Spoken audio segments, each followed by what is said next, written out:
Չարը հանդես է գալիս շատ հետաքրքիր կերպարով, սատանան։ Իրեն ներկայացնում է որպես մեծագույն աստվածաբան։ Մեջբերում է նույն Աստծո խոսքից, բայց իրեն բնորոշ ձևով։ Այդ մարդը սրանից է խաբվում։ Այսօր է շատերը Սաղմոս են արտասանում,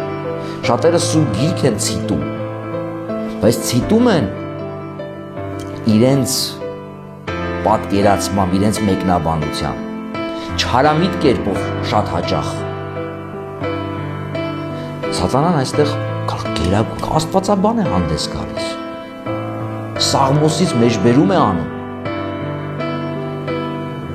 բայց դարձյալ հանդիպում է Քրիստոսի դիմադրությանը նույն Աստծո խոսքի վկայակոչման միջոցով։ Ուրեմն այնինչ մարդը չկարողացավ անել, Հիսուս հաղթահարում է։